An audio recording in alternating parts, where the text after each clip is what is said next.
Dear children, welcome to chemistry class. Today we learn two topics. Do you know what are these two topics? Valency and radicals. First of all, let us see valency. The combining capacity of an atom of an element is called its valency. What is valency? The combining capacity of an atom of an element. You know that atoms combine together to form molecules. The combining capacity of each atom is different. Some atoms can combine only with one other atom. Some atoms can combine with two other atoms. Some atoms can combine with three other atoms. Some atoms can combine with four other atoms. So the combining capacity is different for each atom. Thus combining capacity of an atom of an element is called its valency. The element with valency 1 is said to be monovalent. Mono means 1. So if an element's valency is 1, we call it as a monovalent element. And with a valency of 2, what do we call? It's called divalent. And if an element has a valency of 3, it is known as trivalent. And do you know if an element has valency 4, what do we call? Yes, it is known as tetravalent. Tetra means 4. And if an element has a valency of 5, we call it as a pentavalent. Penta means 5. There are some elements which show more than one valency. Many elements have more than one valency. Elements with more than one valency is called variable valency. Some elements show more than one valency. It's called what? Variable valency. For example, elements like iron, copper, sulfur, phosphorus, lead, tin, etc. show more than one valency. So we can say that they show variable valency. Then how do we represent the elements valency if they show more than one valency? Elements with more than one valency are represented by the symbol of the element followed by the valency in capital Roman numerals in brackets. For example, iron, I told you iron shows variable valency. Iron with a valency of 2 is written as Fe2. In bracket you have to write, in bracket you have to write the Roman numeral 2. So iron shows a valency of 2. And if its valency is 3, if iron shows the valency of 3, then it is written as, how do we write Fe3? Fe3. Roman numeral 3 is written there. Okay. Some common elements and their valencies are given in a table here. Here you can see the elements and their valency. Hydrogen, the valency is 1. What do you mean by this? Hydrogen can combine with only one other element. Then carbon, it shows variable valency 2 and 4, but the most common valency of carbon is 4. Then nitrogen also shows variable valencies 2, 3 and 5. The valency of oxygen is 2, means it can combine with only two other atoms. Valency of fluorine and sodium, you can see the valency of fluorine is 1, sodium is also 1, means it can combine only with the one other elements. Then the valency of magnesium is 2, the valency of aluminum is 3, valency of silicon is 4. That means silicon is a tetravalent element, aluminum is a trivalent element, magnesium is a divalent element, sodium is a monovalent element. And then here phosphorus, it shows variable valency 3 and 5. Sulfur shows variable valency 2, 4 and 6. Chlorine shows variable valency 1, 3, 5, 7, but in most compounds it shows a valency of 1. You will study all these things in higher classes, okay? Then the valency of potassium is 1, calcium it is 2, iron already mentioned, it shows variable valency of 2 and 3. Copper shows a variable valency of 1 and 2. Zinc shows a valency of 2. It's a divalent element.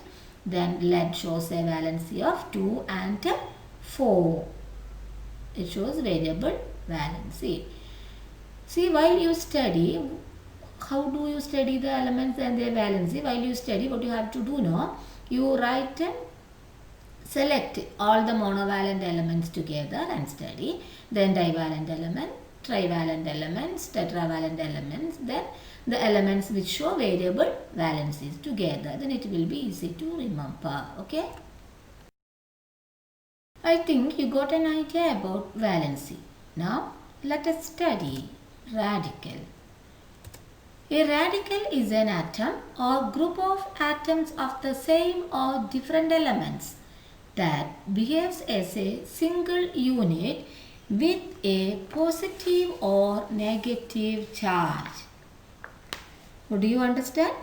A group of atoms that functions as a single unit in a chemical reaction and carries a positive or negative charge.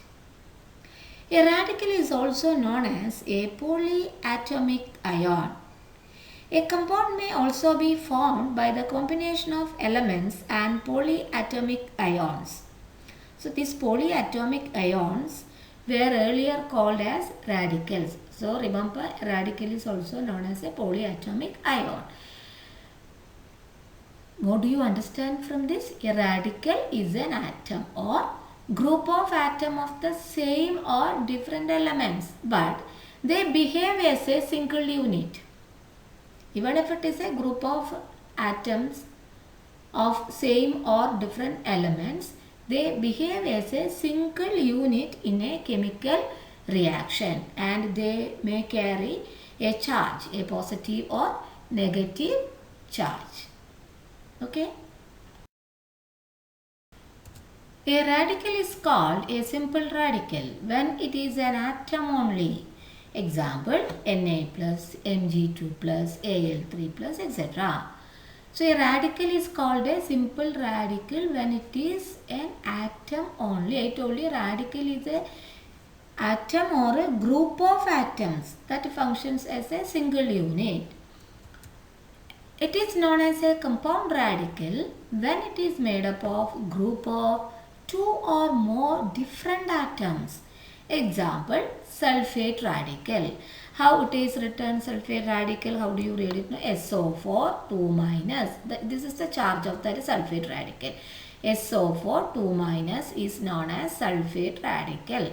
Which are the atoms here? Sulfur, you can see sulfur atom, one sulfur atom is here and 4 oxygen atoms. So it is a group of different atoms.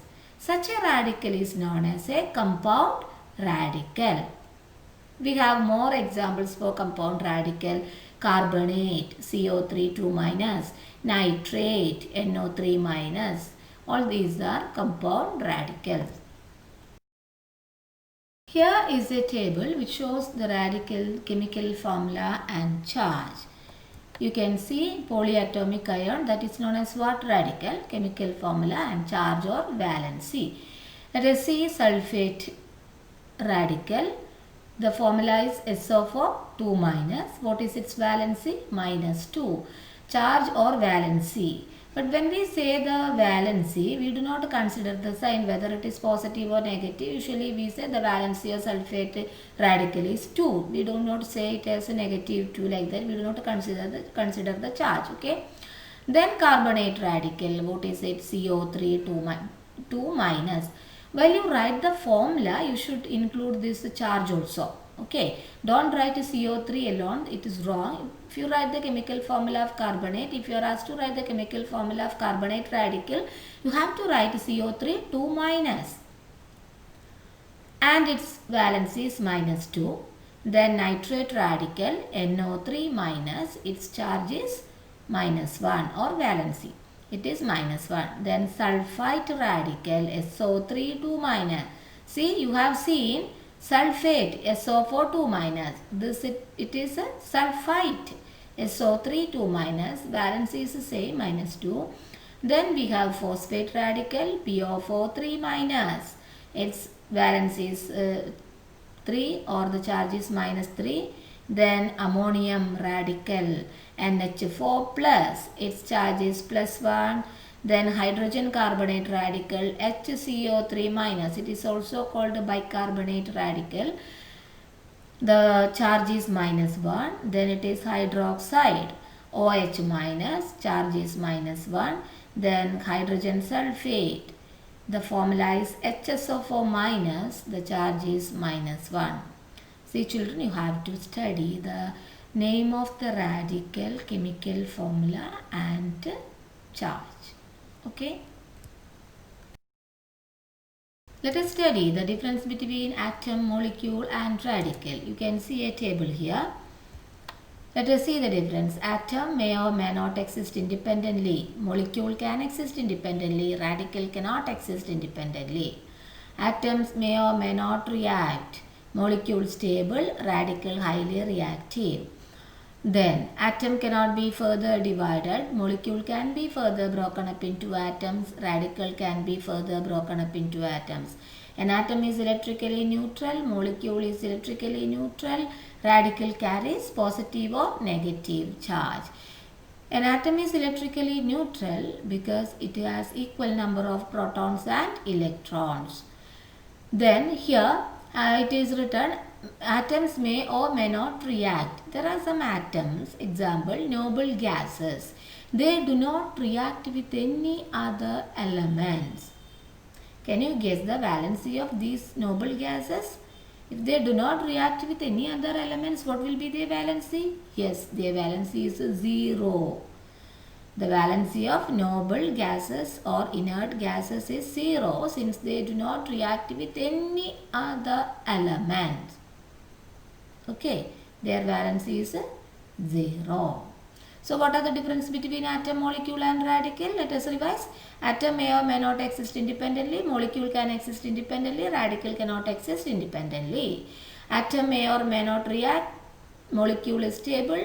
Radical is highly reactive. Atom cannot be further divided. Molecule can be further broken up into atoms. For example, a water molecule can be broken into its constituent atoms, hydrogen and oxygen. Radical also can be further broken up into atoms.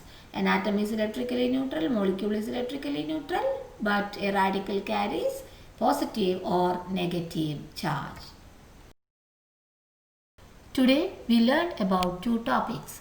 What are the 2 topics that we learned today? Yes, valency and radical. I hope you understood the 2 topics.